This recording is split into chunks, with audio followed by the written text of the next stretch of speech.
He said, some of y'all are 50 and y'all been dead. You be dead at 50 and then just sit around for the rest of your lives acting like life is over. What? Ooh, that's so sick. That's so sick. Anyway, I was thinking a lot about marriage. That's why I put that as a topic because like I said at the beginning, I've been working a lot on that. Like I learned the hard way that I can't keep praying for things that I'm not preparing myself for. Um And so I was laying there last night and I randomly started thinking about marriage and all the things. And I was just talking to God about it. And I wrote down so much. I don't know why I'm about to share this. Maybe somebody needs this because I have a lot of notes, a lot of thoughts that I was thinking last night. We usually come home for lunch. Hey, young love, how are you doing? I'm doing great. How are you? We were talking yesterday on the live about talking a man into marrying you or presenting it to him when you're ready and whatnot. And okay, so I said we keep trying to talk that man into marrying us instead of one trying to prepare ourselves to be a wife. And then I said, what is a wife? Like, what is a godly wife? Or what is the difference between a worldly wife and a godly life? Because worldly wife, I always viewed it as, okay, I'm prepared to be a wife because I can cook. I can't cook. I can't cook. Just in case, I need to get that disclaimer. I can't actually cook. But, I can make sure he's fed. I can cook. I can clean. I could do X, Y, and Z in the bedroom. Like, I'm just being honest. This is what I was thinking when I was thinking about being prepared to be a wife. Back before I was saved and sanctified. Hallelujah. Amen. That was like my view of marriage. I'm like, we're going to have such a beautiful wedding. And then I'm going to, pay half the bills or do whatever. I'm going to have support with bills and he's going to take the trash out. And I'm going to listen sometimes when I'm able to. And that's really all I could think about. But then I always prayed for a husband. And then, if anything, I was always so confused why God was not answering that prayer because I viewed myself as ready. I'm like, I'm so ready to be a wife. Are you? And what's the difference between being ready and being prepared? Because you can be ready for something that you're not prepared for. Like, you feel like you're ready for all the benefits, right? But are you actually prepared for all the sacrifice and all the compromise and all the things that a wife entails, like that role of a wife entails? Like, are you actually ready? Do you know what a wife is? Do you know what the role of a wife is? Like, what is included in that role? In a godly marriage. Now, in a worldly marriage, I think any of us can be ready for a worldly marriage because y'all can give up anytime you want to. Y'all can have one argument and it's like, okay, got a blast. Like, there's no real, you have like the on paper you're committed, but there's no real covenant in a worldly marriage. Like, what are you guys vowing to? Just to stand by each other and be committed to each other? Like, y'all can do that in a boyfriend-girlfriend relationship. Hold on. Tell me the notes is. Yeah, so at first I said, like, what is a wife? Number two, I said trusting him to lead. Does he know what a husband is? So I always took it as, okay, I'm so ready to be a wife. I'm so ready to be a wife. I'm so ready to be a wife. And so, like we were talking about, I would just let anybody lead me. And then for one, I would wonder why I was always lost. But for two, in that 7-year relationship, I was like, I'm so ready to be a wife. And never did I think, is that man ready to be a husband?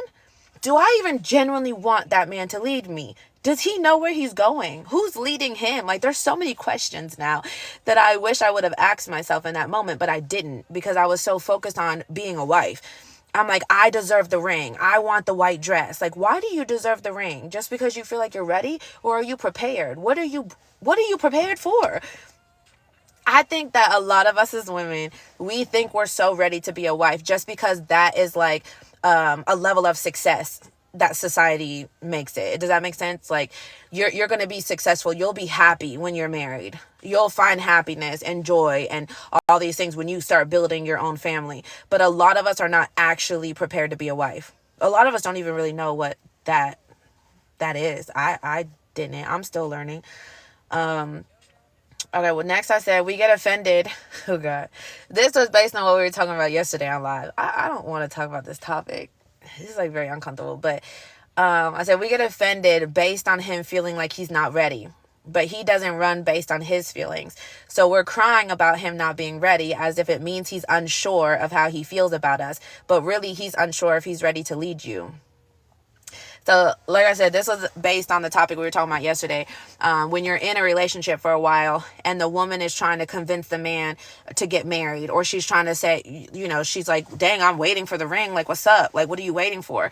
And I've included myself in that. We as females, we run mainly based on our feelings or our emotions. That's like our first thought most of the time. A male does not operate like that. A male's mind does not work the same as ours.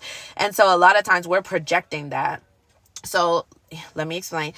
When we're in those relationships for a long time and there is no ring yet, we are in our head thinking, oh, so he's not sure that he wants to be with me. Like, he's not sure that he loves me. Like, I must be doing something wrong, or I must be da-da-da-da.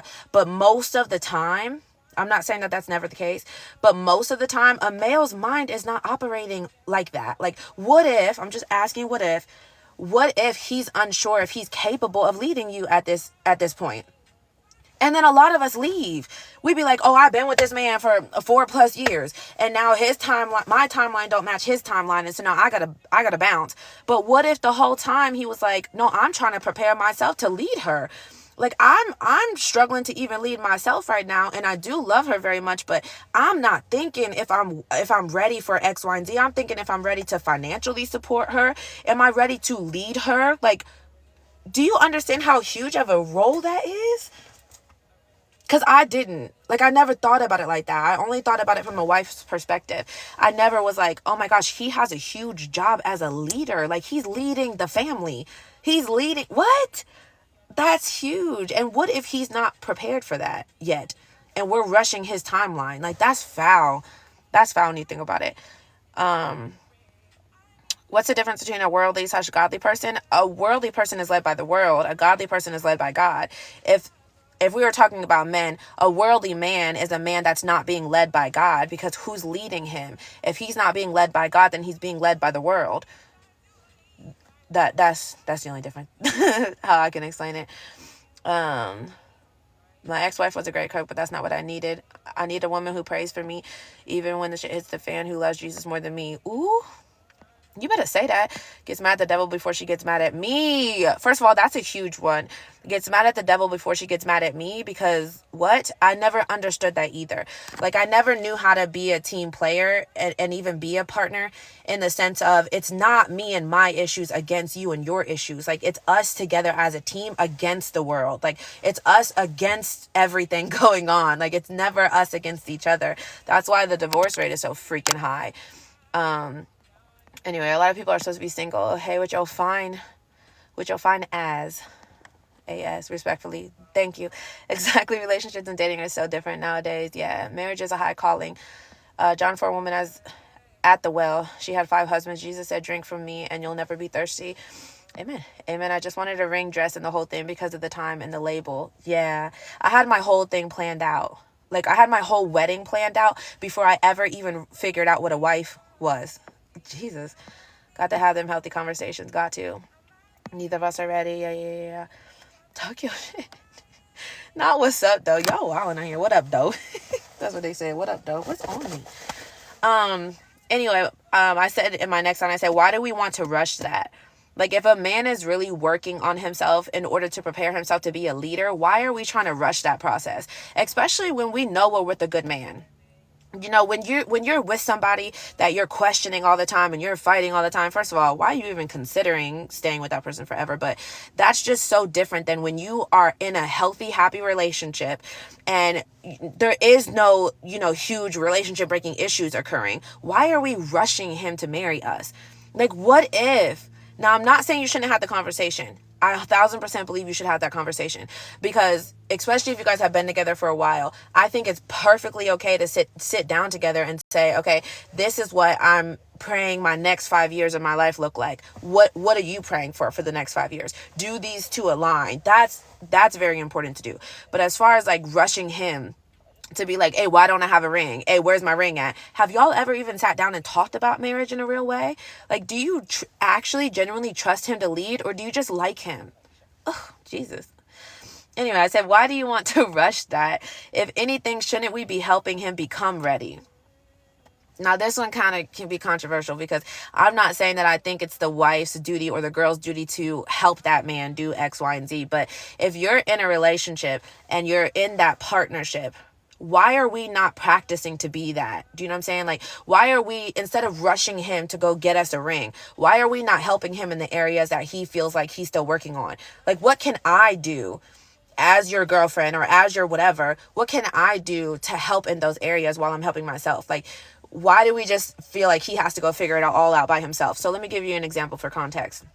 If you guys have that honest conversation and he says, I want to get finances together before we get married, why are we not helping him with that? And I don't mean let's go hustle for the money and try to get it. No, there's so many things that we can do as women to help him in that area. Why are we not printing out little things to help him try to organize better? Why are we not trying to sit down and go over budgeting for the household if we already live together, or just whatever, you know? Why are we not showing him how we handle our finances?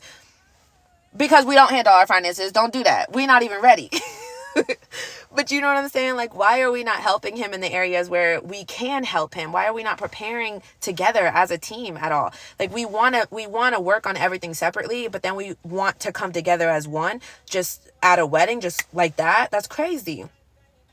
That's crazy. Hold on. I rushed him. We had talked about it, but I kept pushing it. It felt like a shut up ring, to be honest. Ooh, I think a lot of people get that, y'all. I think a lot of people get shut up rings. I think that has a lot to do with why the divorce rate is so high, because a lot of us as women, we rush the men, and then a lot of men feel rushed, obviously, because we're rushing them. And then it's like we give them like ultimatums. We're like, oh, so if you're not going to marry me, I'm on my timeline. So if you're not going to marry me, then da-da-da-da. That's so ego driven, y'all. If you genuinely, like, it don't make sense. When you genuinely believe that you're with the person you're supposed to be with, I really feel like time does not make a difference. Why does it matter? Like, you're really willing to risk that relationship because he's not working on your timeline? That is absurd. There has to be some type of question in your head as far as, is this my person or not? If there's no question, then why are you so worried about a ring? Like, that is just crazy. I feel like I'm a worldly person, to be honest. I only talk to God for 5 minutes a day tops. You got to work on that, friend. You know, I mean, we were all worldly people at one time, so that's not necessarily a bad thing. It's just a matter of deciding what you want and then chasing after that. If you don't want to live for the world, then you need to get some God in your life. And it's not about like how long a day you talk to him. It's more about how much do you prioritize that relationship. Like, when you say talk to him 5 minutes tops, like, you don't have to. Praying doesn't just mean you get down on your knees and you set your timer for 25 minutes or hours on end. Like, you just have to prioritize and work on building a relationship with God. And God will reveal everything else to you. Everything else. Like, you don't have to worry about nothing else. He'll reveal everything else to you. I was married for 2 years and it ended. I'm a Christian. I thought he was, but not. Ooh, unequally yoked. Or whatever. You have to say back-to-back guns pointed at them demons. Period. I didn't know what you meant at first, but it got me. Those first 90 days. What if y'all was going to get married, then got cold feet, but never said what we should do before? Who got cold feet?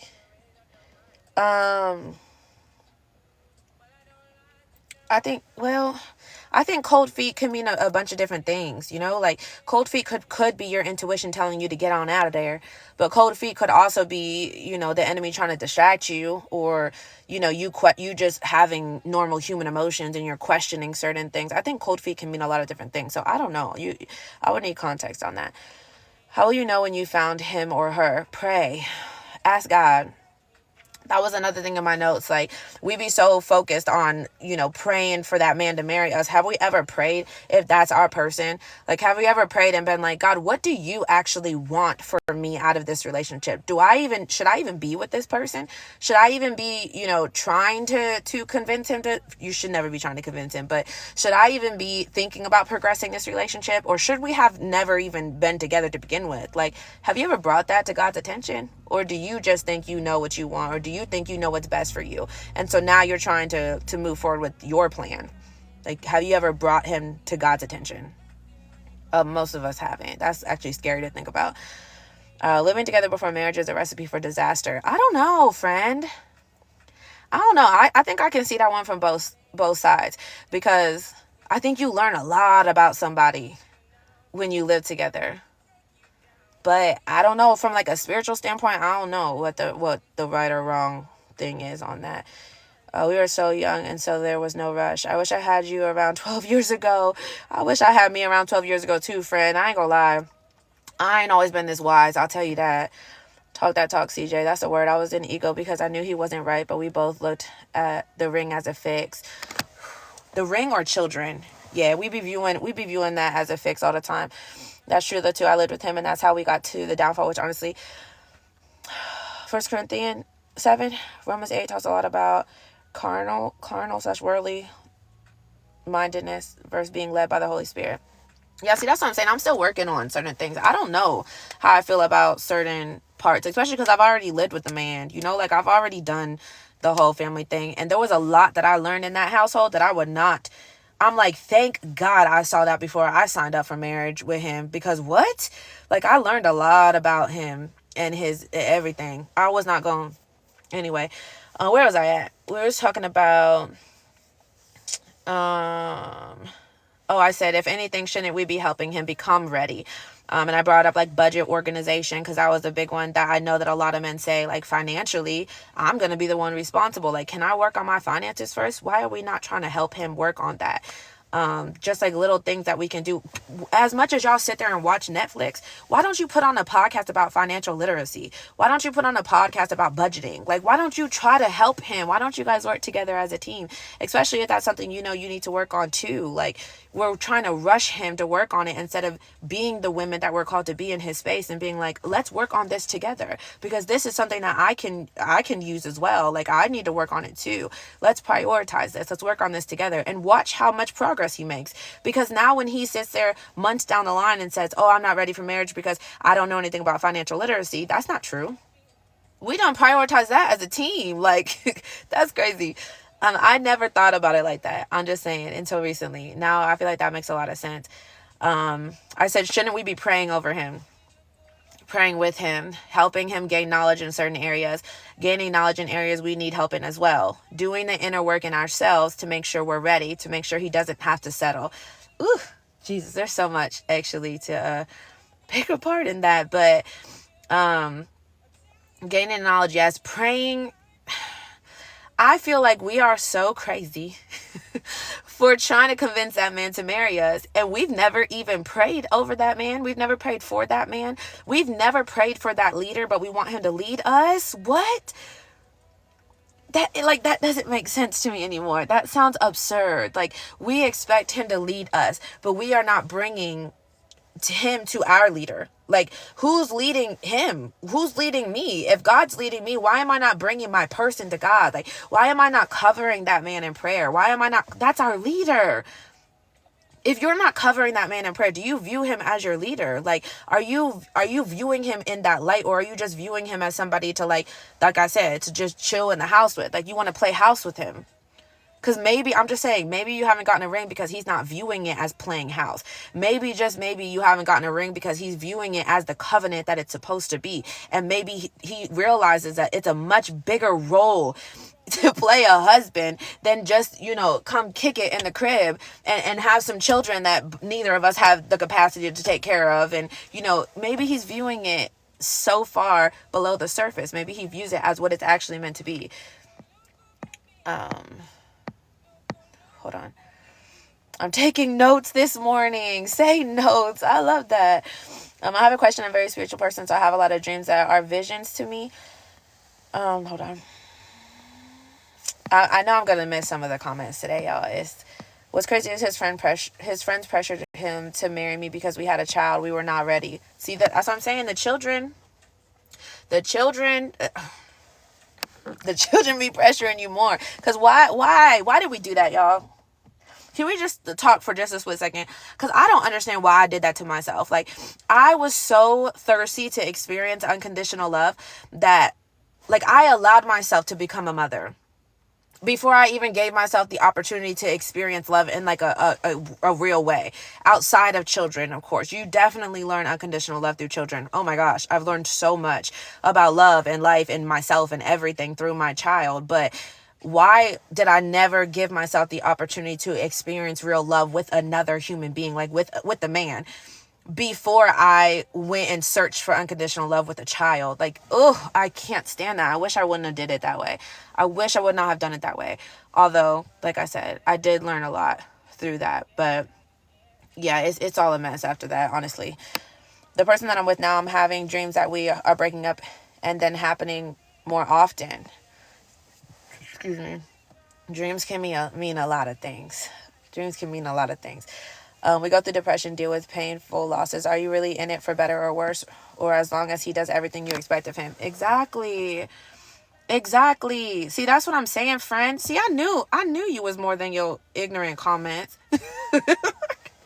You was on your wilding whatever day that was. And I was like, you know what? I think he needs this too. I think he got something to say. No, when you view marriage through a worldly lens, I feel like it's so easy to not see it for what it's supposed to be, right? Like, in my head, I'm like, the second that he irritates me, I'm leaving. We view relationships like that. Like, not just marriage, but we view relationships like that. It's like we're just in it for what we can benefit from them. You know, like what he brings to the table. And then the second that he starts acting any type of way, now I'm not talking cheating because that's not what I'm talking about, but it's like the second that his energy changes, it's very conditional love. You know, the second that he slips up at all, the second that his energy changes, now I'm in my mind, I have a YouTube vlog on this, y'all. I was just talking about conditional versus unconditional love. Because even if I don't leave in the physical, even if I don't break up with him, in my mind, I'm questioning my love for him because his energy is off. Like, what? As if he's not a whole man and a whole human being with a whole life of his own outside of you. Like, you don't know what that man is dealing with outside of you. So why are you so quick to just abandon him? That's crazy. Like, we have no loyalty. We have I have some. Y'all be safe. I'm just talking about my old self, my previous self, right? Like the old version of myself. I had no loyalty when it came to that. I only could be loyal to people. Again, I'm not talking cheating. We're talking way beyond that. I would only have unconditional love for people. Well, I only had love for people when they did things for me. And the second that stopped, my love for them, I was questioning my love for them in my head. In my vlog, if you're not subscribed to me on YouTube, go subscribe to my YouTube channel. I do daily vlogs, but in that vlog, I was talking about how when a man would text me good morning, like I was giving that example, I'm like, if I was talking to a man and he texted me good morning every day, the second that he stopped texting me good morning, I swear, like, it's not in the physical. I'm not like, oh, I'm never going to talk to you again. But in my head, I'm like, okay, he's inconsistent. Like, do I want an inconsistent relationship? Like, now I'm in my head going crazy. Like, should I be with this person? Like, what? Why are you questioning your love for that person just because his energy changes as if he's not a human being like you? That's nuts. That's crazy. It's crazy to me to think that the whole time I was experiencing all of this, I swore I was ready to be a wife. And to be honest, people always told me that. They're like, I don't understand how you're single. You're such a good woman. Like, am I? Am I? Like, am I really ready to be a girlfriend or a wife? Like, what makes y'all think that? That's crazy. This is the whole candy bar, to be honest. A lot of us viewing the worldly things where we need to dig deeper. Preach, sis. I'm going to buy you a podium. Oh, week. That sounds like an insecure attachment style. People get married for the wrong reason. You don't get married just because they make you happy. Exactly. If you're chasing after happiness, you're going to be miserable for the rest of your life. Because happiness is, oh my gosh, it's not. Anyway, see, y'all going to get me off track. Where was I at? I said doing the inner work in ourselves to make sure we're ready. I will say that's something that I wasn't willing to do. I realized recently how willing I am to do it with Cherry, like with the guy that I see now. But I was never willing to do the inner work in myself necessary, to make sure that I'm actually ready. Like it was as if like I would say, oh, I'm ready to be a wife, and whatever I can bring to the table right now, that's just what he's going to have to settle for. Like, that's just what he's going to have to be happy with. He needs to be ready on my timeline, whether I can bring the necessary things to the table that he needs or not. Like, you're going to have to take me as I am. Because I was very much, I'm not changing for nobody. There are some things that you need to change, whether it's for somebody or for yourself. There are some toxic things in you that you really need to heal from. You need to do the inner work in yourself. I'm just saying to make sure you're ready for anything. And then I said to make sure he doesn't have to settle. Again, that was something I never ever thought about. That I never once thought that is God's child too. And what if you're not getting a ring yet because God is not about to put that man somewhere less than what he deserves? He's not about to give that man a woman that's less than what he deserves in that moment, especially when we're talking marriage. Now, I'm not saying you shouldn't be his girlfriend. I'm just saying, what if? What if God really knows and believes that man deserves better than what you had to offer in this moment in time because you got a lot of things that you're not willing to work on? I'm just saying. I don't mean to offend nobody. I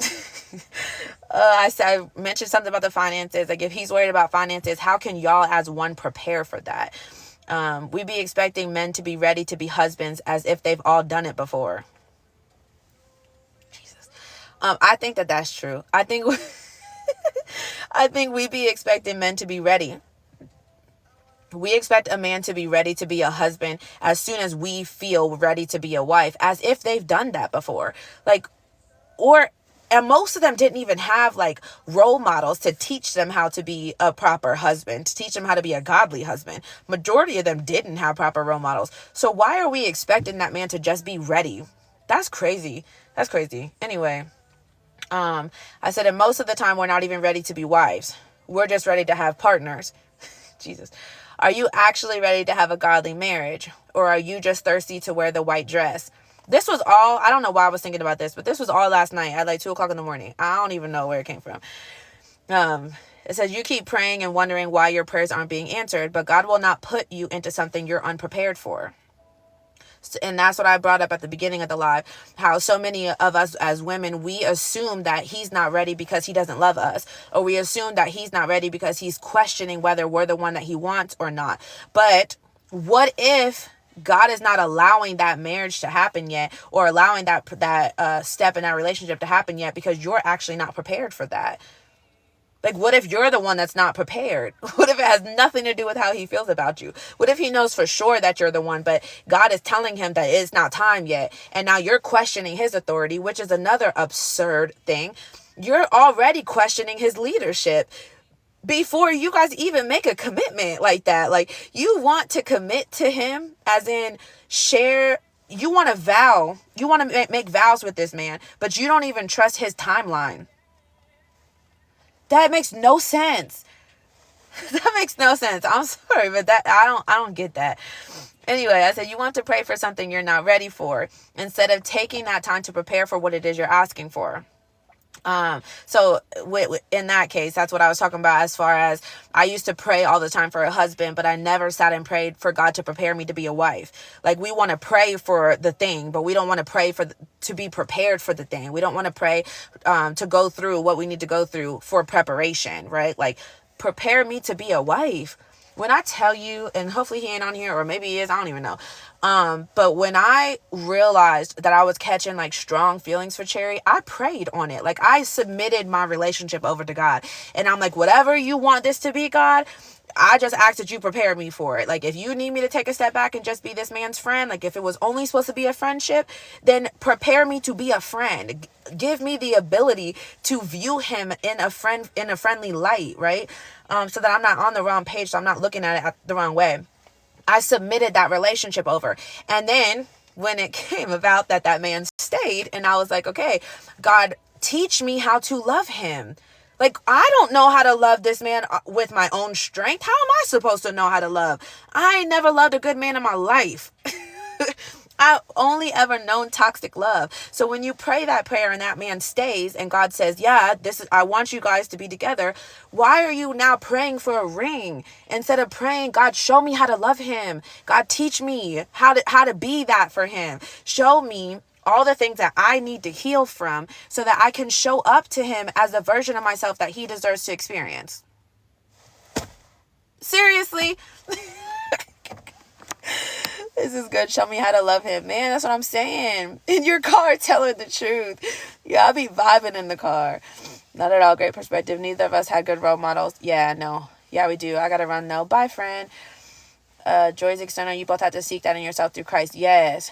Attached. Hold on. Let me screenshot that because I really want that book. Whatever you're talking about. That sounds good. Sorry, now that's in my way. Writing that one down. Yeah, show me how to love him. Okay, I said you want to pray for something you're not ready for. Instead of taking that time to prepare for what it is you're asking for, I said start practicing to be a wife. Start implementing routines into your life. That's been a big one for me because there's been a lot of times, even just dating Cherry or seeing Cherry, whatever. There's been a lot of times when like I know he's on his way. I'm just giving a small example. It's like when you know that man is on the way to your house and you start picking up or you shave. Let's just give a small example. You shave mad quick. You know you've been hairy for X amount of whatever. And now you hurry up and shave. Like you're not actually ready. Like you're trying to hurry up and prepare yourself before it happens. And when we're talking about marriage, a lot of us are doing that. We're not actually ready. We might be ready mentally, but we're not actually prepared. Like this is not my lifestyle normally. This is not how I normally show up. But as soon as I get that ring, now all of a sudden I'm gonna act like I'm a wife, or I'm gonna act like I'm prepared. Like be prepared. Why are we not practicing now? It was the same thing with babies. I remember thinking about that so much. How I constantly prayed for more children, but I was not at all trying to prepare my body to conceive. I was doing the opposite, actually. Like I was handling my body so horribly, and never was preparing myself to get what it is that I'm praying for. And we're doing that with marriage. We're doing that with men. We're doing that with partners. Like, why? Your lifestyle does not say I'm ready to be a wife. Just because your mind feels like that, or just because your mind says that, your lifestyle does not show that. So why do you think you're so prepared? You're not ready. You're not ready. I'm just saying, that was for me. By the way, this is all God speaking to me personally. It says start practicing to be a wife, start implementing routines into your life. Are you ready? There's so much, but it said, are you ready to use all of your experiences for good? Or are you still caught up on all the hard times? Have you healed in certain areas that would hold you back from being the wife he deserves, the wife God has for him? So what I meant by that is, if I'm just looking back at my 7-year relationship, am I still stuck on all the bad that happened to the point I can't see it for the lessons that I learned? Because if I can view that whole 7 years, although it was horrible, it was so toxic, y'all, because I feel like I'm able to view that in such a positive light now, because I've been able to process that and heal from all of those hurtful things, now I can pick all of these useful lessons that will be useful in my marriage. Right? Like I learned what love is not, for one. I learned how to talk to people. I learned how to handle myself. I learned how to handle conflict. I learned what I will and will not put up with. Like I learned so much from that relationship. And so now it's not something that's going to hinder me from moving on to a marriage or moving on to a healthy relationship. So the question was, are you ready to use all of your experience for good? Or are you still stuck, or are you still caught up on all the hard times? Have you healed in certain areas that would hold you back from being the wife he deserves? The wife God has for him. Yo, I never thought about that before. I was not at all thinking about what type of wife he deserves. That's God's child too. What type of wife does God want for him? Have you ever prayed that prayer? Like, God, build me into the type of woman that he deserves, that you find compatible with him. Like, what? Oh my gosh. When I say I struggled to pray that one, because God was like, that is your person. He didn't say that directly, but he clarified that. He gave me clear confirmation that was my person. And the second that I got that, I'm like, oh, bet, prepare me. I know you're not about to send me in there unprepared. So I'm willing and ready to do anything that it takes to get prepared for this, because that's God's child. He's not going to give that man somebody that he does not deserve. He's not going to force that man to settle. Why would he do that?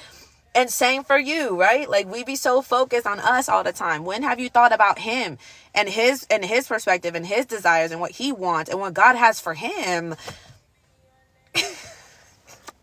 I don't know why I'm on such a rampage about marriage today, but what? Somebody must have needed this, because I truly don't know why I was up all night thinking about this. Yeah, the wife God has for him. Exactly. I never thought about it like that at all.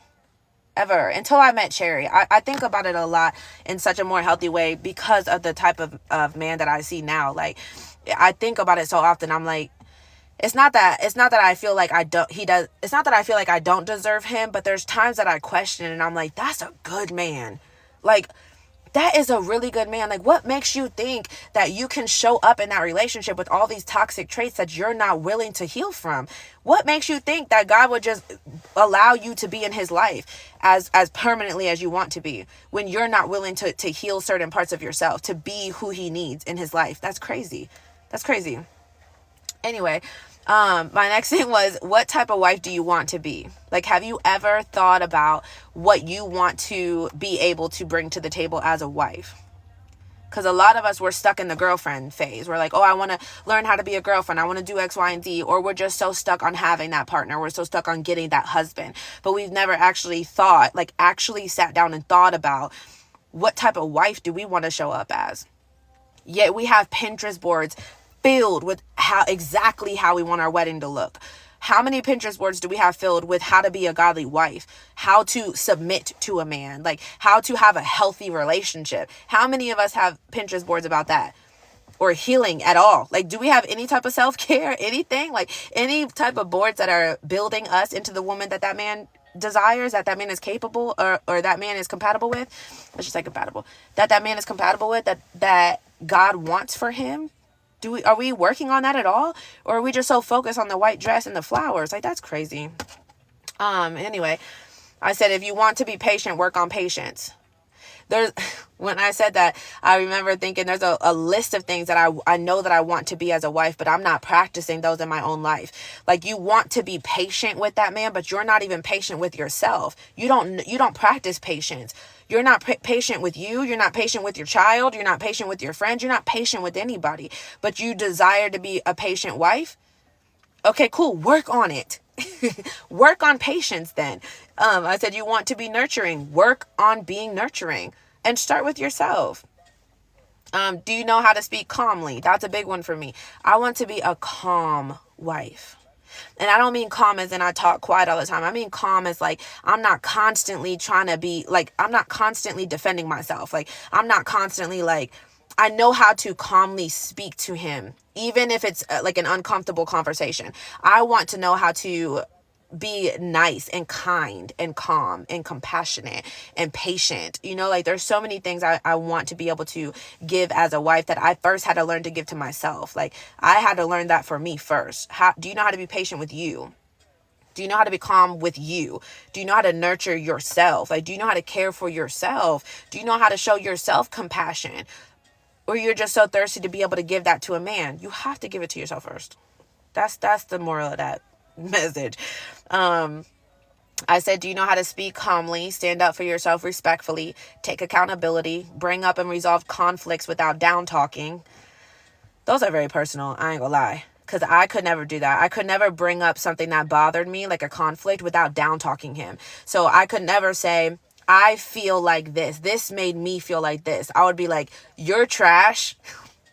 I'd be like, you're trash. Like, you should never act like that. You act like a clown. Clown was my number one go-to. I ain't gonna lie. I'd be like, you're a clown. Clowns gonna do what clowns do. So I'm not surprised that you did that. Like, oh my gosh. I'd be honest. Like, I was horrible in that relationship. He would say, like, he would apologize, but I got so tired of him apologizing that I was just like, shut up. Like, seriously, stop saying sorry, because you're not actually sorry. And so when he would give me like an actual apology, I'd be like, oh, don't even worry about it. Clowns gonna do what clowns do. So I ain't tripping. That's horrible. I would never speak to a man like that again. We do that. We be down talking men. And I'm not saying that we're necessarily wrong for doing that. What I'm saying is, instead of doing that and damaging both of you guys more, we need to stand up and say, I am no longer interested in how you treat me. I am no longer interested in this relationship. Like, we have to choose ourselves instead of down talking them, because that's the truth, y'all. A clown gonna do what a clown's gonna do. So you need to decide if you want a clown in your space or you don't. Pick one. But if you're going to stay, you need to just accept it. Stop down talking him like you're so surprised every time that man cheats on you. Like, why are you doing that? He showed you who he was. So honestly, he's more loyal than you at this point. He's more honest than you at this point because he showed you who he was. So now all he's doing every single time that he cheats on you is showing his true colors that he tried to tell you. You the one that didn't listen. Y'all know that's my go-to. It's like, it's me. Hi. I'm the problem. It's me. Like, we have to learn to hold ourselves accountable. And that's not to justify his actions. He was a clown. Y'all know I will always be honest about that. I was not to blame for his actions, but I was to blame for mine. I was accountable for me, and I did not leave. I should have left a long time ago. If I loved me the way that I was supposed to love me, I would have been left. And I tell you, I feel bad about that often because I know I damaged the life out of that man after. He couldn't apologize. He couldn't say, hey, Chelsea, the sky's blue today. I'd be like, you're a clown. Shut up. Like, and now this is the father of my child. Like, I damaged him and spoke down on him and ruined his manlyhood. And now he has to father my child. That's crazy, y'all. That has nothing to do with what we were talking about, but we have to watch how we speak to these men. Like, these are our leaders. Whether it's my leader, whether I choose him to be my leader moving forward or not, he's going to lead somebody. Even if he don't never get married and he's a leader to a woman, he's a leader to my child. That's foul. That's foul. Just leave. Whoever needed that, I need y'all to get that message because what? I wish I would have left. I wish I would have left. I wish I would have left. I wish I would have left. Not just because I deserved better, but he did too. At the end of the day, no matter what he did, we were not meant to be together. I was not his person the same way he was not my person. So the fact that I stayed around and continued down talking him, I'm foul for that. Like, I played a role in that too. Anyway, we're talking about healthy relationships today, not toxic ones. Okay, I said, we think because they're a leader that we can't teach them anything. And that's not true. Then I said, have you ever submitted that relationship to God? We kind of touched on that earlier. Have you submitted your life to God? Ooh. See, now we're going to get deep as if we haven't already. If not, how do you think you're ready to submit yourself to your husband? And then I went on this rampage because I'm like, okay, if God is good, if God is perfect, if God is just, if God is never, if God is God and we struggle to submit our life to God, what makes us so sure that we are ready to submit ourselves and our life to our husband?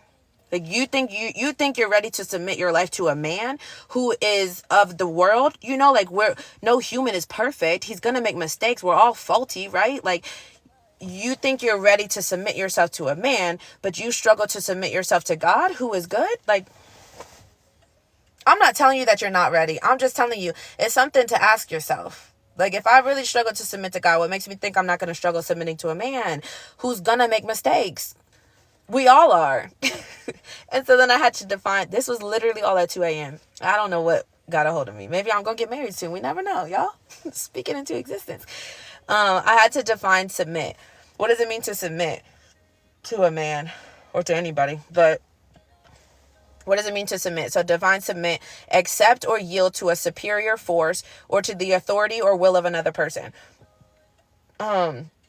I think that's important to note because I think a lot of us got the wrong definition of submit. A lot of us, we think that submitting to a man means that they tell us every last thing that we have to do. That's how I viewed it. I told you guys at the beginning of the live, when I read about submitting to a man in the Bible, I was like, no, I'll be single forever before I listen to a man do it. And that's not necessarily true. It means to accept or yield to a superior force, as in, I trust where your judgment is coming from. Okay, when we're talking godly relationship, I trust that God is leading that man. Therefore, when that man is in obedience and living in God's will, I'm going where he's taking me. I don't got no questions. I don't have no questions because I trust him to lead me where God's leading him. The problem is we keep trying to submit to worldly men. Who's leading them? Who's leading that man? Nobody. And that's why we keep running into all these issues. And then we think that it's us. I used to sit there and be like, oh, I can't submit to a man. There's no way. Like, I tried. No, you didn't. You tried to submit to a worldly man. You're not a worldly woman. You might have been at the time, but your spirit never was. You're not a worldly woman. You can't submit to a worldly man. It's not going to work. You're going to be lost. He don't have no roadmap. His roadmap is like from MapQuest. Like, he made it himself. Like, his mama told him where to go. His roadmap was written from his mama. And you wonder why you keep getting lost. If that man don't have a printed out roadmap from God himself, I am not getting in that car. I refuse. Because think about it. I have a written out roadmap from God himself. So what makes you think I am safer in a car with a worldly man than I am alone in a car with God? That don't make sense, y'all. That don't make sense. The problem is, ma'am, you preaching. I don't know where it came from, y'all. I don't. Apparently, I had it on my heart to speak on this morning. Husbands and wives submit to each other. Yes. As they should. But it doesn't make sense when you're trying to submit to a worldly individual, period. Like, what? My iPad's gonna die. I don't even know if it's gonna work in this car.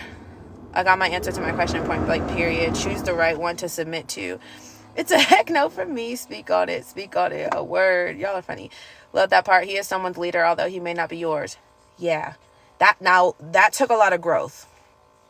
I'm just being real. That took a lot of growth, because I used to think, like, it don't matter how I talk to him because he ain't my person. I know I'm not about to be with him forever.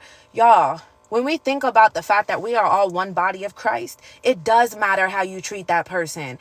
It truly is that deep. Like, it truly does matter. And that's why the world is so daggone lost, because we keep thinking it's okay to talk to anybody crazy.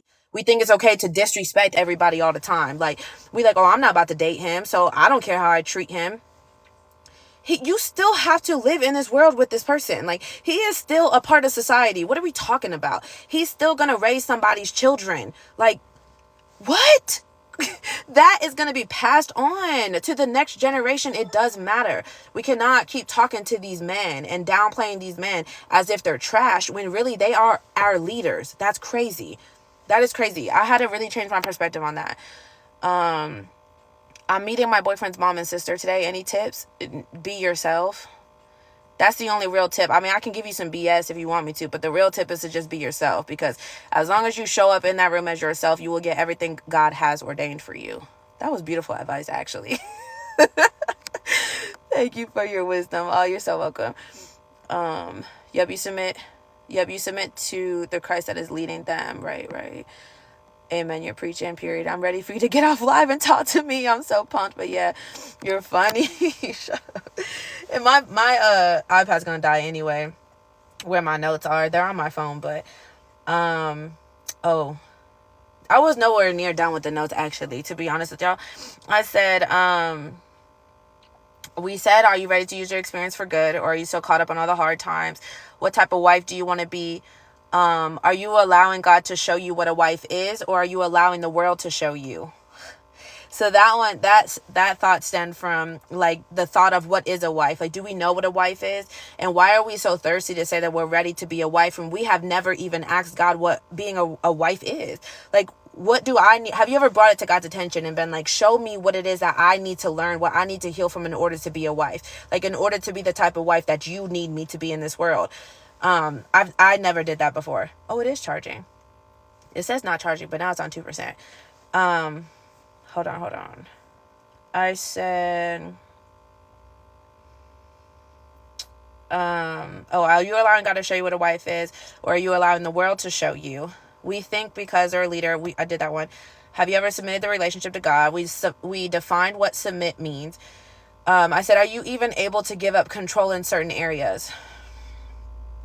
That, for me, that thought stemmed from practicing to be a wife, right? Like, we want to be able to bring all of these things to the table as a wife, but we're not even able to bring them to the table as, like, within our own selves or within our friendships or within anything, right? When we're just talking certain things like patience, you're not patient with yourself, you're not patient with your friends, you're not patient at work, but you want to be patient to your husband. Like, that doesn't make sense. You have to practice those things. And so that stemmed that thought, like, are you even able to give up control in certain areas? Like, you think you're ready to submit to a man, but you can't even give up control in any area. Like, so many of us are so, like, hyper independent. I say us because I'm including myself. Like, I was not ready to give up any control over anything. I'm like, no, I know what I want to eat, and I know what I want to drink, and I know myself so well, and I got me, and I got me, and I got me, and I got me, like, all the time, to the point I couldn't even let that man take care of me in any situation. I didn't like that. It felt like control to me because I was not used to giving up control in any area of my life. But then I swear I'm so ready to be a wife. How, friend? You're going to be a wife to your own self. You should date yourself if you're not ready to give up control at all. That's crazy. I said, do you even trust him to lead? I'm skimming through now because we're about to get off because my thing's going to die. But so I'm kind of going fast. But I said, do you even trust him to lead? And why? Do you say that you trust him to lead just because you like him? Just because he's a good boyfriend? Like, he can be a good boyfriend but not be a top tier leader. He can be a good boyfriend and still not be ready to be a husband. Why do you trust him to lead? If your answer is not, I trust him to lead because God's leading him, then what's the reason? Anything else is worldly. I trust him to lead because he's good with money. That's great. What about every other aspect of a leader? Like, you need to trust that man to lead because he's being led by a source, because he's being led by the source, by God. If he's not being led by God, then we got bigger issues to work on, especially when we sit in there trying to talk him into or speed up the process to marry us. Why are you so thirsty to get a ring from a man that don't know God? Where is he taking you? Like, and I'm not trying to down talk that man. That's what I'm saying. I'm not trying to say he's a bad man. He might be a top tier individual, but is he ready to be a leader? No, he's not. If he don't have God, he's not ready to be a leader. That's just my that's my belief. I said, just because you like him, or does he actually have values and plans that you believe in and want to be a part of? I never had that. I never dated a man where I was like, I really like where he's going. Like, I like his business. I like his work ethic. I like his values. I like his morals. Like, I'm aligned with all of those. Like, I love all of that. And I want to go where he's going. I never felt like that before now, ever. I always question every move that last man made. I'm like, why would you do that? I don't like your decision-making skills, baby. If you don't even like that man's decision-making skills, what makes you think you are going to be able to be led by him? Y'all, like, it just doesn't make sense. Where is he taking you? Where is he taking you? Where is he taking you? I'm telling you, in my last relationship, the roadmap that he had, he wrote, or he wanted me to decide where we were going. Like, I was the only one holding that man accountable. Who's holding that man accountable? If it's just you and his mom, run for the hills. Not because he's a bad guy. It doesn't make him a bad guy, but he does not know where to lead you. He don't even know where to lead himself. That's why his mama still got to lead him. I swear I'm not trying to be disrespectful, but be for real. Stop capping. Who's leading him? Who is holding him accountable? If the only reason that he's even treating you good is because he doesn't want you to be mad, no. What? Then every single time you make him mad, he's going to treat you bad. Or every single time you upset him in any way, he's going to run out and do X, Y, and Z, because nobody's holding him accountable except for you or his mother. Listen, y'all already know. Those that be on my live every day, y'all already know. I'm not dating no man that does not submit to God. If he does not submit to God, why would I ever submit to him? It's a no for me. It's a no. Yeah, we need the notes, LOL. Oh, I got you. I can post the notes. We need to go live together, bro. We do. Can we get the notes? Yeah. Are you able to save this live? I'm not able to save the lives. I wish I could. That was a good one too. I don't know where all the notes came from, but you ever say stuff and you're like, dang, that came from me? No, every single day. Y'all know that. I say that every day. Nika will quote things, or people just quote things that I say in general, and I'm like, I don't even remember saying that. Or I'll look up a video and be like, I swear to God that was not me. Like, God be speaking, because I swear to y'all, I don't know. I don't know where it came from. So glad I just found this live. Oh, thank you for being here. I got me. It's because people let you down. Come on, top tier leader. See, yeah, so many people let us down in the past that we view love from that experience. Like, we can only, people say, like, you can only understand from your level of understanding. Well, you can only understand certain things based on what you experienced. So I was so against love. I'm like, I don't want to talk about love. I don't want to be a part of any of that. Y'all know I was in sneaky link culture. Like, I just wanted the man to come through, do what it do, and then go about your business. Like, I don't want you to get to know me because that means I can get hurt. I don't want to open up for nobody. I don't want to let my guard down. Like, I don't want nothing to do with none of that because I viewed love as a negative. I viewed love as the one thing that could end everything for me. Like, love almost cost me my life. But I was in a worldly love. When you're in a godly love, ooh, it changes things. I'm just saying it changes things. Where is he taking you? Yeah. Hey, friend, you right. Any other way is ludicrous. Yeah, don't make sense. Preach. Hi, Carter. What's up, friend?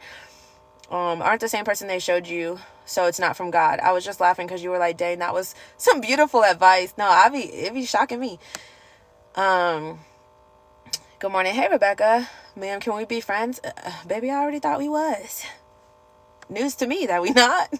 If you become the authority figure for him, he will act like a son, treat you like his mom. Facts. And you know what's crazy is? You start getting used to him acting like your child. And so then you start acting like a parent. So now you start parenting him. And now what? Now it's just all bad. Because I remember telling that man once, again, don't talk to these men like that, please. These are our future leaders. I'm begging you. But back in my day, I would be like, bro, like, you swear to God you my child. Like, you swear I'm your mom. Stop. Don't ask me nothing else. Like, I would just be so rude. Like, I am not your mother. Quit coming to me for advice all the daggone time. Like, I know. Like, I've been here before. Go to God, please. Please get a prayer up. I'm literally begging you. Because I don't know everything. But just a disclaimer, don't talk to them like that, please. I know we be getting mad and we be getting in our feelings, but we cannot speak to men that way. We have to learn how to respectfully stand up for ourselves. We have to, because these are our leaders. Whether he's your leader or like another woman's leader or some other child's leader, whatever, he's somebody's leader. Men are our leaders. We have to watch our mouths. Like, come on now. Anyway, I defined submitting to a man.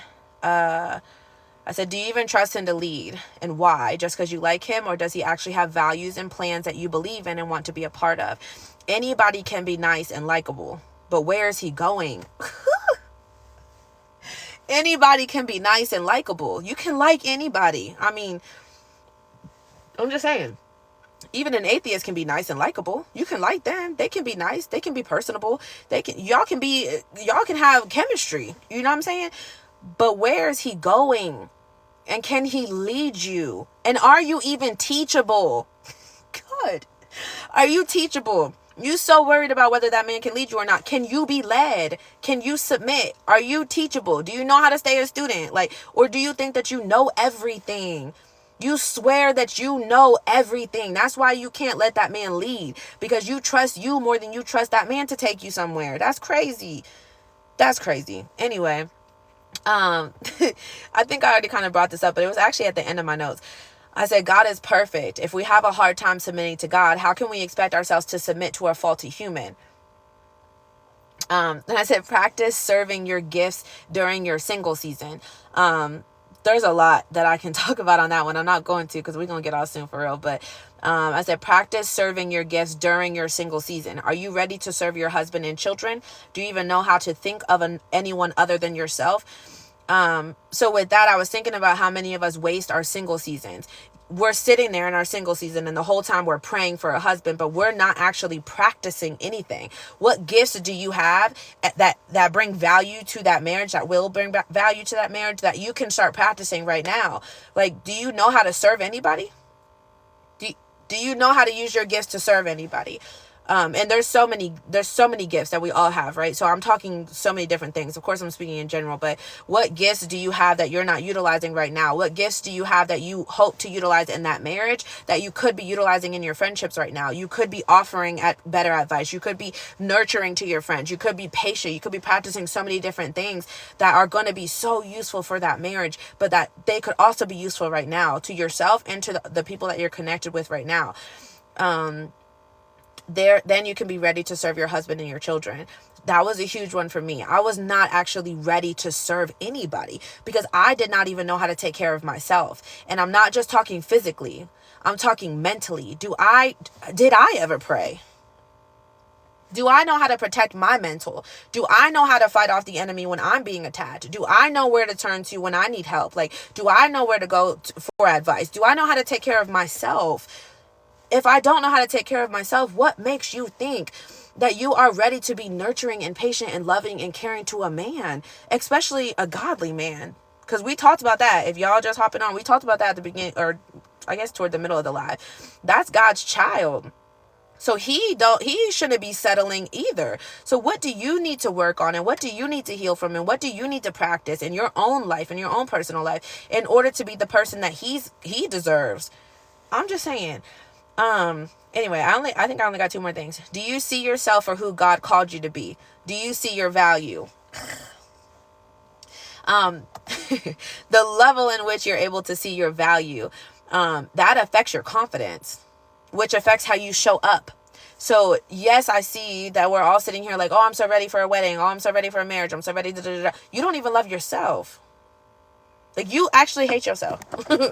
Now, whether you convince yourself otherwise or not is beyond me. But do you love yourself? Do you see your full value? Not, are you able to convince yourself that you're cool and that you got something to bring to the table? No. Do you have confidence in who you are? Do you have confidence in who you're able to show up as a wife, or just as a person in general? Because if you're not, if you view yourself as lacking value, then you're not, that affects how you show up in that marriage. So what makes you think you're ready?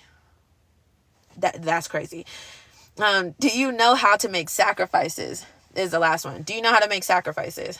Because I didn't. I needed everything to be my way or the highway. Like, if it didn't go my way, if I didn't have every last thing that I wanted, I was like, oh, well, I can't do it. Or I can't have it then. No, it has to be me. It's not always about you. You keep saying you're so ready for a partnership, but you only think about yourself all the time. It's always about you. That's crazy. That's crazy. Hold on, let me put my music back on, because somewhere along the line, Thames left me, and I don't like that. Oh, it might be because it's gonna die soon. I don't know, but it stopped. I said, do you know how to gracefully operate when everything isn't going your way? So it's not even that you have to compromise on everything. It's not that nothing can go your way. But when things don't go your way, do you know how to gracefully operate? Do you still know how to show up with respect? Nothing can go your way. But when things don't go your way, do you know how to gracefully operate? Do you still know how to show up with respect? Do you still know how to show up with loyalty?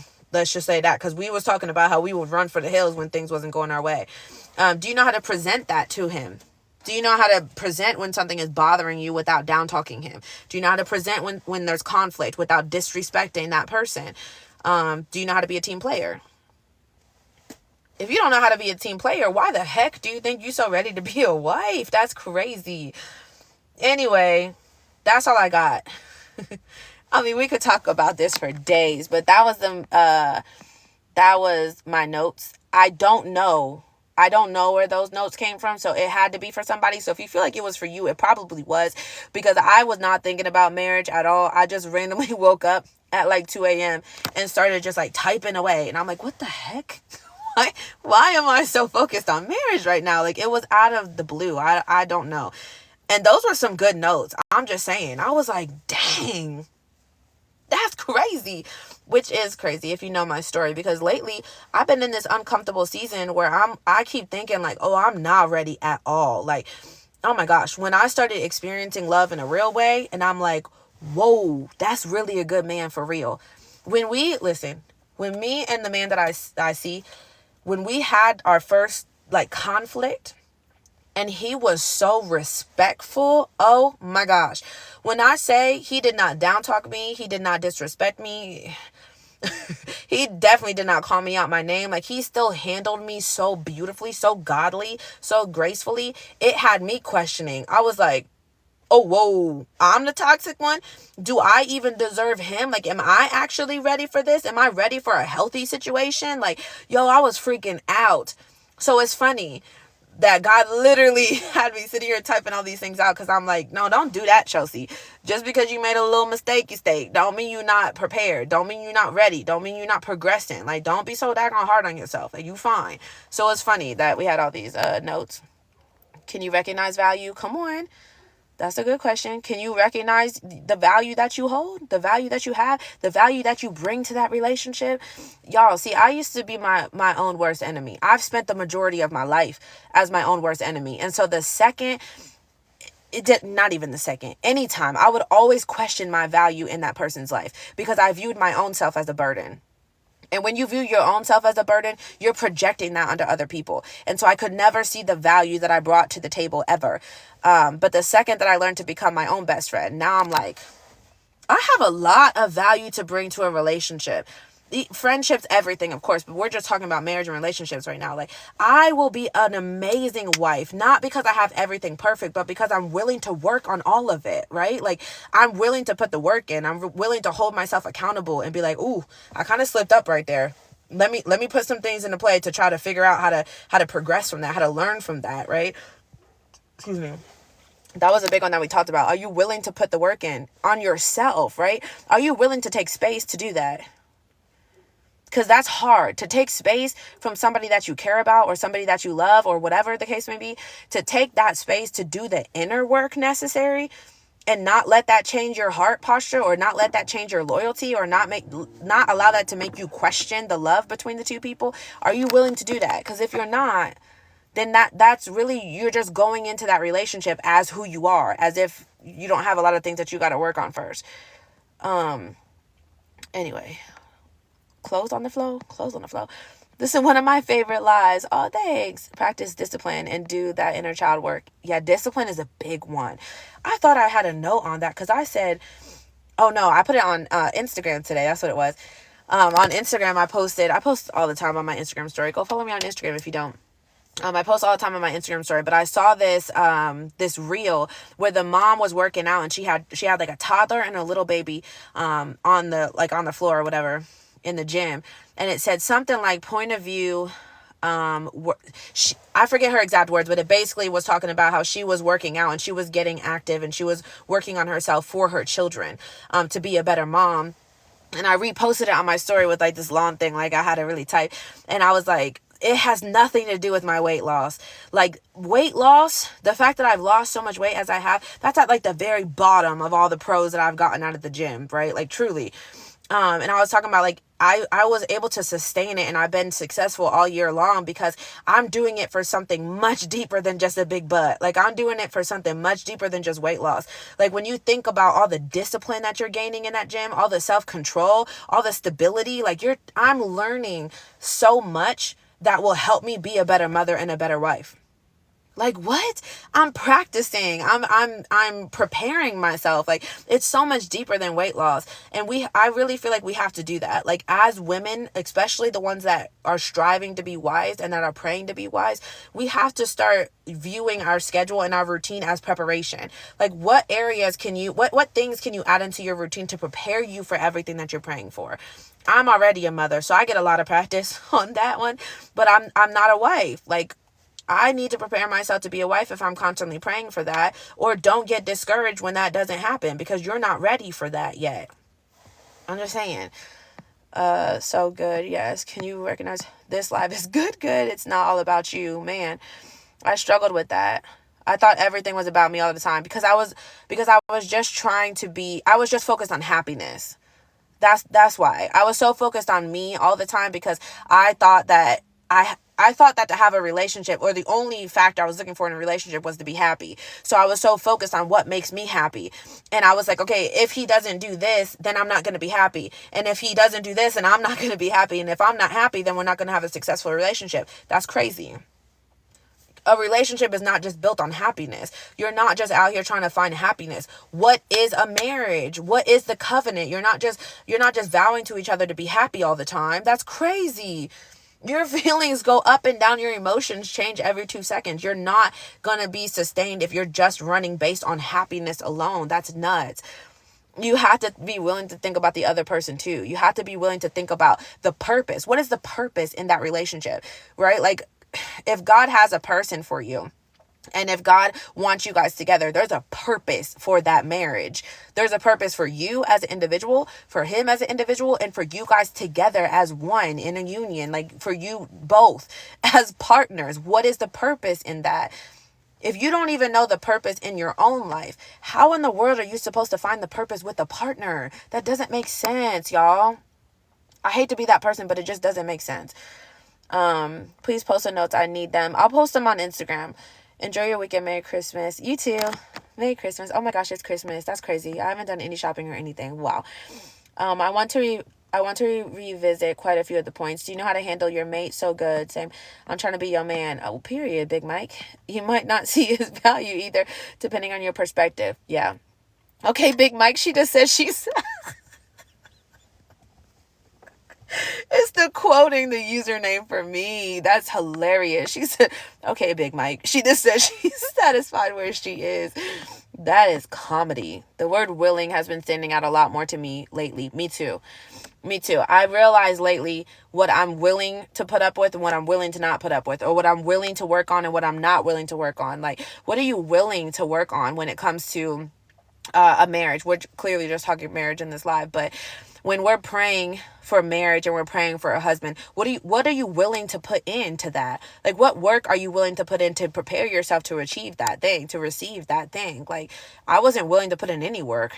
I just wanted God to perform a miracle, I guess. Like, he was a freaking genie. Like, fulfill my wish. Like, I just want a husband. But I wasn't willing to put the work in. We can go so much deeper than that. Y'all know I'm very rarely talking about marriage. I'm mainly talking about like mental health and life in general, but we're not willing to put anything into anything. That's why we all end up with lives that we can't stand, because we're not willing to put the work in to do what it takes to get there. We all want the from pain to purpose testimony without the pain, without the work, without the process. Like, we're not willing to do anything. We're not willing to be uncomfortable. Ever. Never. We want to be happy and comfortable all the daggone time. That's foul. It don't work like that. I've been slacking at the gym and it's affecting my mental health. But you're self-aware. You're self-aware. So you know that. So just get back on it. You have it. Yeah. I be slacking at the gym all the time, y'all. I'm just being real. I be slacking at the gym all the time. If you're striving for perfection, you're going to fail all the time. If you're striving to keep a 100% perfect gym routine, you will fail. You might as well stop. Like, be for real. I'm not even trying to waste your time. You might as well stop, because you're never going to be perfect. You're striving for something that does not exist. That does not exist. It's okay to be slacking. It's okay.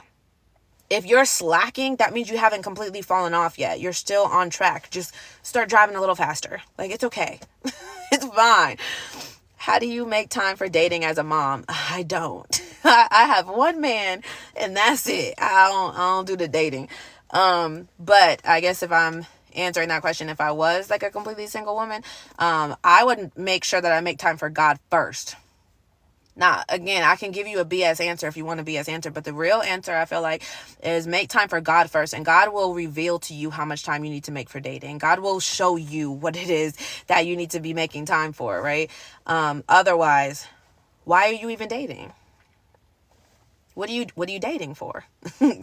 If you don't have any type of relationship with God, what are you dating for? We just talked about all the marriage things. Like, if you're dating for marriage, with marriage in mind, then you're dating with the understanding that one day you will be submitting yourself over to a man. Not over, but you know what I mean? You're going to be submitting to a man. If you are not submitted to God, how are you going to submit to a man? That doesn't make sense. So what are we doing? Not to mention, even in the dating world, if you have no solid relationship with God, what value are you bringing to that man's life outside of fun? Now, if you want a worldly relationship, that's a different story. Do your thing. Vibe with it. I ain't judging you. I had a worldly relationship my whole life outside of this one. So I ain't here to hate on you. But if you're not looking for a worldly relationship, then you need to get right with God first. And then God will figure all the rest out. I mean, that's just the truth. Hold on.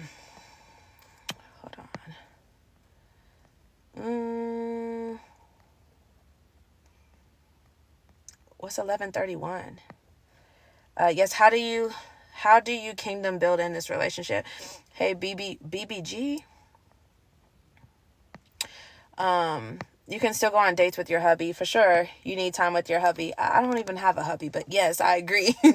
You definitely have to always date. Yes. If you are getting married, ask yourself, does your relationship bring glory to God? Yeah, because God ain't going to put you into something with no purpose. That's not how that works. But yeah, I feel like in order to see that though, don't you need to low-key know your purpose? Like, where are you headed? That's like with the road trip analogy, right? Like when you finally get in that car with that person, you guys have a destination that you're going to. Like there's a purpose for that relationship if it's a godly relationship. But if you don't know where you're headed at all, then how are you going to find the purpose with your mate? Like how are you going to find the purpose that God has for you with your partner if you don't even know at all where you're headed? Like that just sounds a little crazy to me nowadays, but I don't know. Anyway, I will post a copy of the notes on Instagram. If you guys want to follow me over on Instagram, you can't really post it on TikTok. My Instagram is the same. My username is the same across all social media. So it's all things C Win if you're new here, because my name is Chelsea Win and I talk about all things, obviously. I drop daily vlogs on YouTube, and then you can follow me on Instagram too. Hey Georgia, what's up, friend? We talked all about godly marriage. I don't know where it came from. I didn't actually plan this out or think about this. I just randomly started taking notes at 2 a.m. and went from there. But I guess it was for somebody because y'all seemed to like it. I have a big question to ask you about. What's your question, love? I don't know if I got all the answers, but I could try. But if it's a crazy question, I'm going to give you a crazy response. Like, what is it, friend? You're making me anxious. I've been staring at that mint the whole time, but I didn't want it to get on people's nerves. Anyway, if you guys are not here, before I got on live, I was listening to, or I was on TikTok. No, I was listening to Eric Thomas. Oh, my thing just died. I was listening to Eric Thomas, and he said, so many of us as humans, we be dead at 50. We be dead long before we die. He said, you be dead at 50 and then just live out the next few years or the next 30 plus years dead. And I was like, oh my gosh. That's the first thing I said when I got on live, because I was like, bro, that is so true. Like, we be living dead. Like, you didn't even die yet, but you dead mentally, you dead physically, you dead with your dreams. Your dreams been dead for a long time. Like, you're not actually chasing after nothing. You just, wasting time? Waiting for time to pass until you do die? That's crazy to think about. When he said that this morning, I was like, dang, I just started. She said, so I have a baby with the man I love, but he doesn't believe in the Bible, but a higher power. What higher power does he believe? He doesn't believe in the Bible, but he believes in a higher power. I'm confused, friend. What's the higher power that he believes in? It can't be Jesus Christ if you don't believe in the Bible. What's the higher power? Genuine question. Oh, hi, Bookie. I don't think I realized you was on here. You've been on here for a while. Hey, friend. Wow, great point. Thanks, Allie. Thanks for being here. What's the higher power? I'm not staying in an unequally yoked relationship at this point in my life, because I know what I believe in and I stand on what I believe in. That's it. And if you don't believe in the same God that I believe in, then it's no. What are we doing? Where are we going? That means I'm going to have to, it don't even matter what I'm going to have to do. It's a no. It's a no for me. The whole time, no way. Our alignment is wild. I knew that. He said he believed there's a God, but doesn't think the Bible is 100%. What do you believe? I think it would depend on what you believe. If you believe that there is a God and you are led by God, then I feel like you should, how should I say this? I feel like it makes no sense to rock with anybody or to try to build anything with anybody that does not believe in the God that I believe in. Because where are you taking me? Anywhere that you take me, I'm going to be lost. Because if I'm being led by a worldly man, aka a man that is not led by God, then he will only ever bring me more into the world. And that doesn't mean that he's a bad man necessarily. It just means we're unequally yoked. That means he's for somebody else. It ain't me. It is not me. Can't wait to make content with you, period. The word is God. So yeah, I don't get that. How you believe? He should just say he don't know what he believes. I feel like that's okay. For somebody to say that they're at the point in their life where they're unsure of what they believe in. Now, if they're not willing to do the research, if they're not willing to dig into it and try to get an understanding as to what they believe, that's a whole nother story. I'm not going to be with somebody that's not willing to do anything. Like, you're just willing to be unsure. So you're telling me there's a day when all of this is going to be over and you're willing to take your sweet time figuring out what it is that you believe in as to where we're all headed. No. I mean, that's fine. I ain't hating on nobody, but you're not leading me. What are we talking about, friend? This doesn't make sense when you say it out loud. We are changing lives. I know that's right. Pray for him. Yeah. I mean, immediately. We all should take a second to pray for him. Growing up, I grew up in the church. I believe in the Bible. Okay, then you need somebody. You having to really watch what type of advice I give, because you're a new person. I don't know you, so I don't know nothing about your story, so I feel like I should tread lightly. I think that there's a difference between believing in the Bible and having a solid relationship with God. If you have a relationship with God, then you should understand that unequally yoked is out of the question. I don't care how great of a man he is. I don't care how good he looks. I don't care what he brings to the table. I love all of that. That's great. He's a great road trip partner, but he's not going to where I'm going to. If you just believe in the Bible, as in, like, I believe what the Bible says, but I don't have a relationship with God, then that's a whole nother story. Because you don't quite understand yet where you're going. You don't quite understand the calling on your life yet. If you just believe the Bible, but you have no relationship with God, that's different. I don't know. I feel like if you have a solid relationship with God, then you should know. Unequally yoked is no. What is the point? You're just wasting time. I'm not doing that. Period, right? Period. That's it, and that's all. That's it. Drop the mic. There's no further explanation needed. I'm not dating nobody. I am not dating, even dating. We was talking about marriage all the time. Of course, marriage. I'm not dating anybody. My very first question would be, what's your relationship like with Jesus Christ? Hallelujah, amen. Like, we ain't got to dig that deep into it, but how often do you pray, baby? When is the last time you got a prayer up? Genuinely, like, I need to know. If that scares them off, then I just dodged a bullet.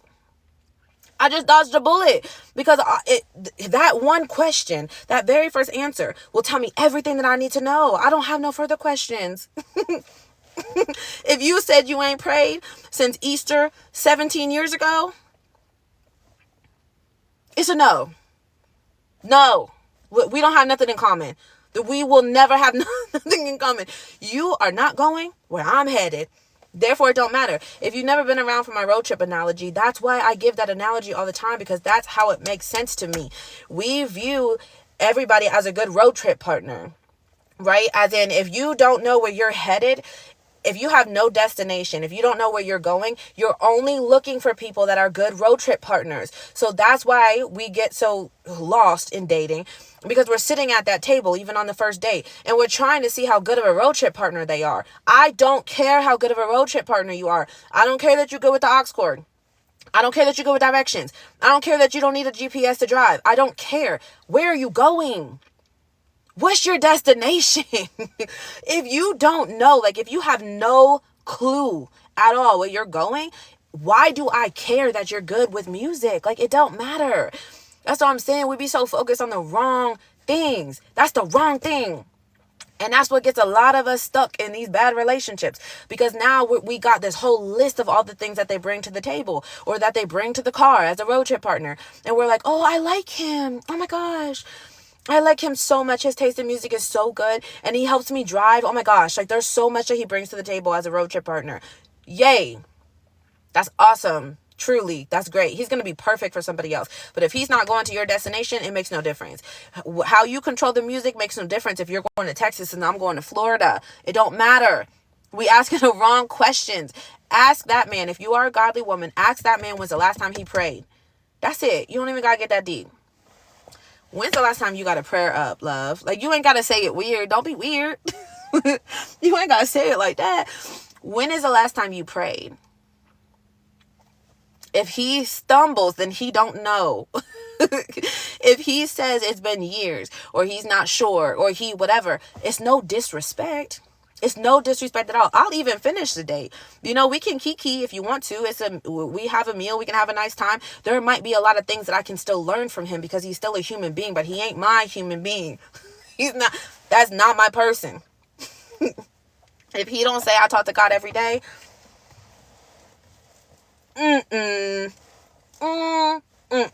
because I'm looking for a husband. A husband is going to lead you. He cannot lead you. if he don't even know how to get a prayer up, where's he going to lead you to? Destruction. He's going to lead you to destruction. I'm just saying. I love the road trip analogy because I really feel like it makes so much sense. That is why it's so important to get an idea of where you are headed first before you start looking for a partner. I know it feels good to have a partner. It feels good to sleep next to somebody. It feels good to have somebody take the trash out. But you guys might be going two separate directions. You're going to two separate states. I don't understand why it feels so great to have somebody take the trash out when they're not going to where you're going to. You guys are going to two separate places. And now because you like them and because they're great road trip partners, now you're building families with these individuals. I got a child. I have a whole human being that I share with the man that was going the complete opposite direction of where I was going. We were going to two separate parts of the country. I mean, the man's in California. He's not. He only lives an hour away. But you know what I'm saying? Mentally, that man is in Cali, baby. I live in Ohio. What are we doing? God's sending me to North Carolina. What am I doing? Like, that's not my person. That's not my person. And now I'm stuck sharing a child with him for the rest of my life because I was so focused on what he brought to the table as a road trip partner. I was so focused on entertainment. That's worldly. You're focused on worldly things. If you want a worldly relationship, then by all means, please keep focusing on that. But if you want a godly relationship, stop focusing so much on how good of a road trip partner he is. It don't matter. It don't matter because those things are not going to raise your children properly. Yeah, we have to think about these things. This man is going to raise your children. I love the fact that he's good with music. I love the fact that he can drive good. I love that. Yay. But what do you bring to the table that can raise my children, that can bring my children to God? If you don't know how to bring my children to God, what are we doing? What are we doing? That is so scary to me. I don't care how good you are with the aux cord. It makes no difference. I know I can have fun with you. I'm not just looking to have fun. It's not all about fun. What are we having fun for? Be for real. I can have fun by myself. Y'all know I say it all the time. My main standard for a man was tall, black, and funny. For what? I can get a ladder if I need to reach something. That problem is solved. Black, we ain't gonna talk about that. Funny, I'm hilarious. What are we talking about? I cackle by myself. Why am I just looking for somebody that's funny? I'm looking for somebody that brings the same things to the table that I bring myself. What can you bring me that I can't offer myself? I can't be a natural born leader. I need a man. I need me a man. Don't do that. I need me a man. Can you bring leadership to the table? In order for you to bring leadership to the table, you need to be led by God. If you're not led by God, then you're going to lead me to the world. Therefore, you cannot bring leadership to the table, y'all. This makes sense. Right? We're going to be praise dancing because this makes sense, y'all. Don't let that go over your head. That makes perfect sense. You're failing at dating because you're looking for a road trip partner before you know your destination. You don't know where you're going. You have literally no idea where you're going, but you're so thirsty to get somebody to go with you. Where are you going? Where are you headed? You don't know. So how do you know who you need? How do you know what you need and what you want and what will sustain you and what will make you happy if you don't know you? That does not make sense, y'all. I'm not trying to trigger nobody or be rude, but we lost it. That don't make sense. We so thirsty to have a partner that we don't even care who the partner is. We don't care what the partner even brings to the table. We just don't want to be by ourselves, which is a much deeper issue. I'm just saying, it's a much deeper issue. We're going to get off live because this is what we talk about all week.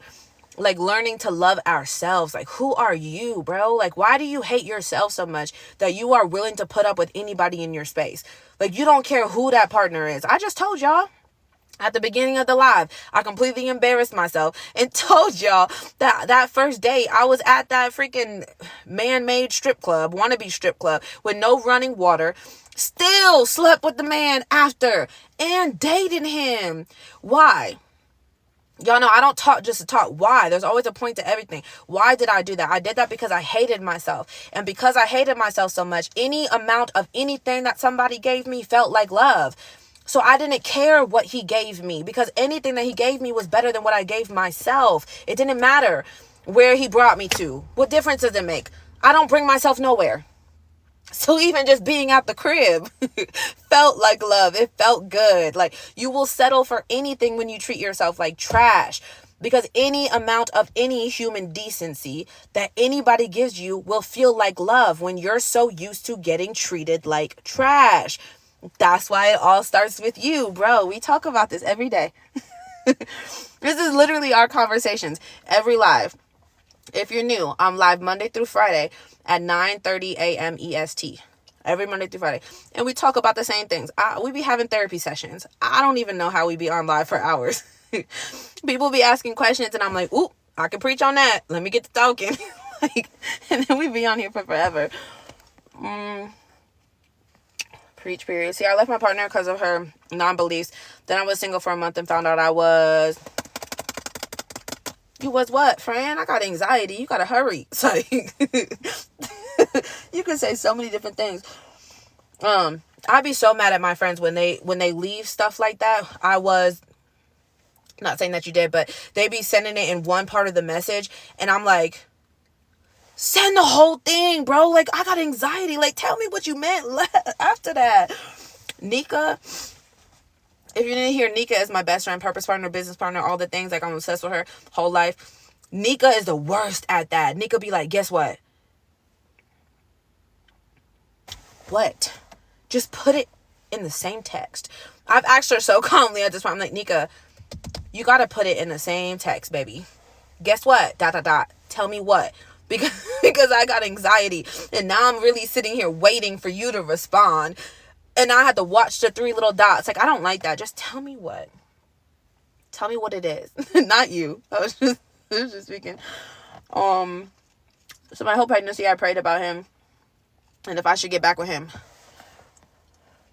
See, I left my partner because of her non-beliefs or his. See, when you said partner and her, I thought you meant a girl. Then I was single for a month and found out I was pregnant. So it wasn't a girl. Because you're a girl. So my whole pregnancy, I prayed about him. And if I should get back with him.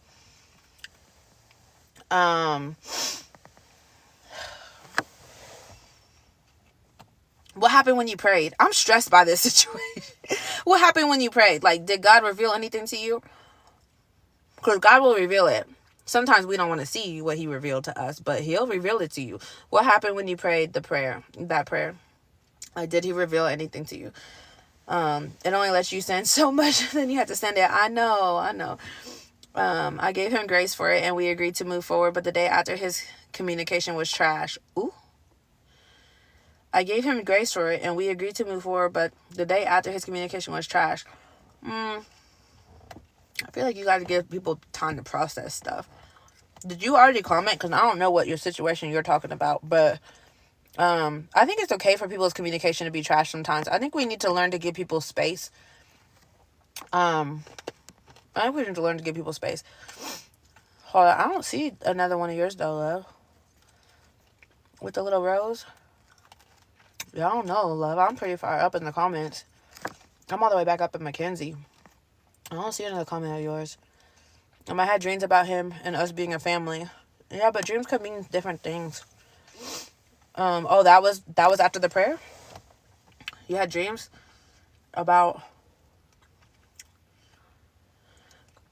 Child, I don't know. I'm gonna be real. I don't know. Because I think you could have dreams about being a family with somebody because y'all already have a child together, don't you? So you already are a family. So I took my dreams as a sign. And I told him I was having his baby, and he told me he wants... He wants what? What does he want? I wouldn't care what he wants anyways. I would care what God wants. What do God want from me? I don't care what that man wants. Respectfully. I mean, I do.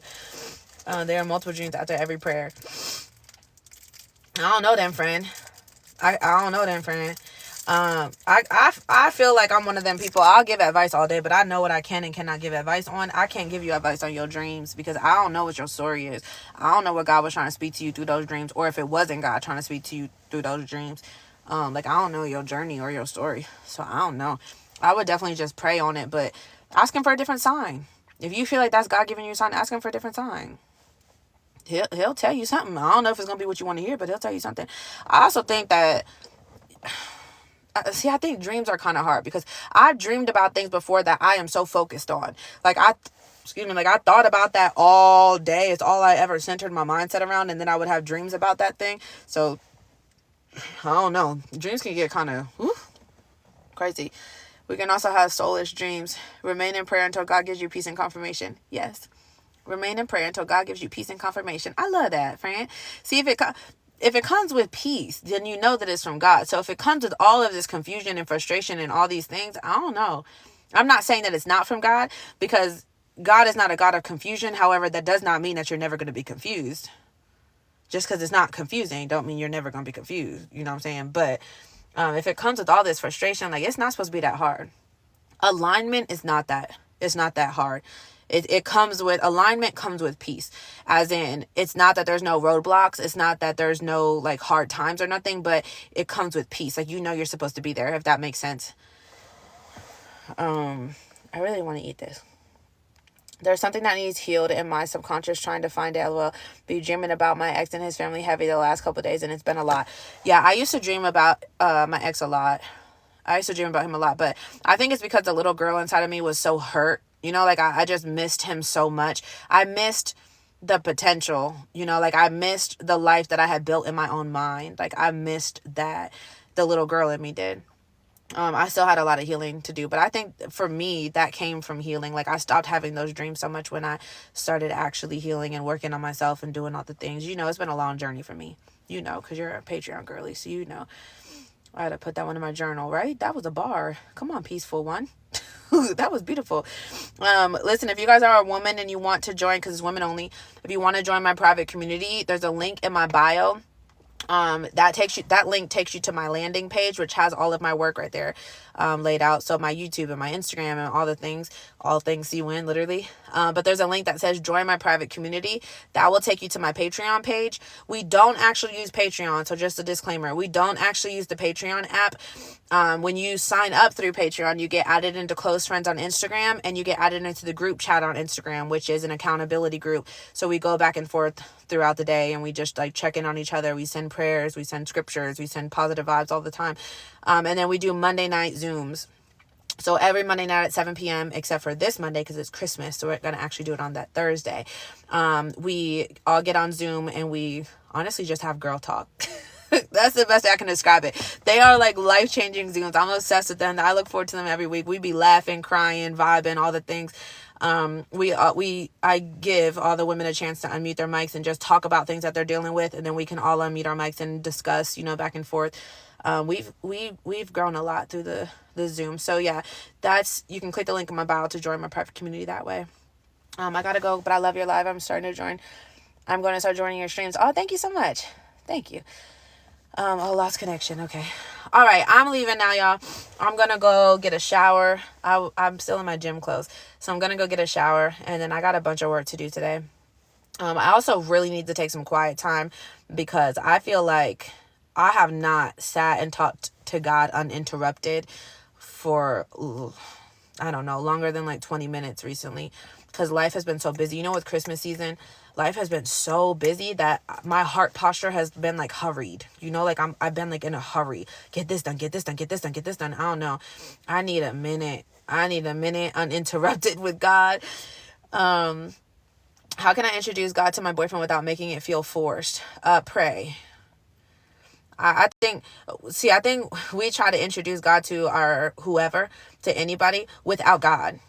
Pray on that and let God show you how to introduce it to him, or be God in his life. Now, boyfriend is a little hard because I don't know, you already in an unequally yoked situation, it sounds like, but I think sometimes we get so stuck on like a 1, 2, 3 step. Like, how do I do this? How do I do this? How do I do this? Instead of just submitting it over to God. God, I submit this over to you. You show me how you need me to present this to him. You show me if I even need to be doing this. Like, show me what it is you need me to do. Instead of trying to do it with our own force, with our own power, right? That would be my advice, my real advice. But a boyfriend, I don't know. You're already in an unequally yoked situation.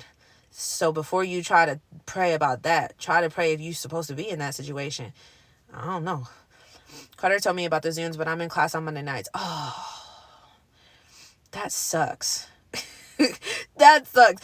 I've had a lot of people say that they really want to join the private community, but they can't do Monday nights. And I've thought about it. I'm sure the more we continue to grow, I'll add an extra day in there. It's just hard because, let me be honest, we formed such a solid friendship that it's like, I don't want different days. Like, everybody want to talk to everybody, you know? So I don't know. We'll have to figure that out eventually, because I have had a couple people say that. Honestly, I'm good with whatever. I'm a full-time entrepreneur, so I can just pick a different day. But we chose Monday just because we wanted to be able to catch up on the weekend. And it's been fun. I love the Mondays. I love the Mondays. So I don't know. I don't know what we're going to do about that. Such a good answer. Thank you. Anyway. All right. I think that's all I got for you guys. I say that, but I could talk for years. Let's be honest. I was just, yesterday, Nika was on here. If you guys were on here yesterday, there weren't that many people on because we wasn't really talking about nothing. We were just going back and forth, just like chit chatting. But no, yesterday, in my YouTube vlog, if you don't subscribe to me on YouTube, make sure you guys go do that. I do daily vlogs on there with just like random conversations, but I was talking about learning grace for myself in yesterday's vlog. And so that's what I was going to talk about on live yesterday, but then we just ended up chit chatting or whatever. But yeah, in the vlog, I was talking about learning grace and how I'm in an uncomfortable season, but instead of trying so hard to rush out of the uncomfortable season, I've learned to just sit in the discomfort for a little while. Like, just sit there for a second. Just sit in that uncomfortable season and pray in that uncomfortable season and ask God what it is that he wants to reveal to you in this season. Instead of just trying so hard to get your way out of there. Like, relax. Every season is there for a reason. Every season is there for a purpose. And I had to learn that because I talked about it in the vlog, but I was talking about how I recently had a situation, an encounter, an experience, whatever, where I showed up as an older version of myself. And I'm not going to go too in depth, of course, in my personal life, but I basically treated my new man like he was my ex. And my ex was very toxic, and my new situation is very not toxic. And so oh my gosh, I was so like devastated, y'all. Like, I was like, I cannot believe I did that. Like, I cannot believe that I said that. I was so like appalled, because those of you that know my story, I've talked about that a lot, how I was in such a toxic relationship for so long that I was so terrified to ever even love again ever, because I'm like, what if I'm the toxic one? Like, what if I've gotten so used to that now that's my nature, that's my default. And this is the first time that has happened. And so I was like, Chelsea, like, why would you say that? Like, that's crazy.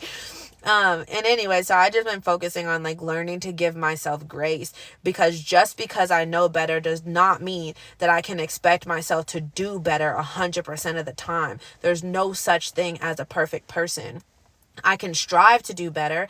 I can strive to do, X, Y, and Z. I can strive to show up as the person God is calling me to, but I cannot expect myself to be perfect all the time. That it doesn't work like that. And so I had to really learn recently to sit down and process everything that I'm going through, so that I can pick out all the positive things from every situation and then, view it as in a positive light moving forward and learning grace in those moments. But yeah, that was all in my YouTube vlog from, I think, yesterday. Ooh, that's it. Yeah, period. There's Nika right there. We were just talking about Nika. I'm always talking about Nika. That's Nika right there. Y'all go follow her too. That's my business partner, my purpose partner, my best friend, all the things. Y'all know. We love Nika. Anyway, I will see you guys tomorrow. No, not tomorrow. Oh my gosh. I'm so used to saying that. I won't see you guys until Tuesday. That's crazy. Make sure you guys go subscribe to me on YouTube and follow me on Instagram, because I still post on there daily. But I'm not gonna, obviously I don't go live on the weekend, and then I'm not gonna go live on Monday because it's Christmas. So I hope everybody has the best Christmas ever. And I'll see you guys on Tuesday morning. That seems so far away. Oh my gosh. Seems so far away. I'll be so sad, low key. Oh my gosh. But anyway, I hope you guys have the best Christmas ever. Go be great. And I'll see you guys Tuesday morning.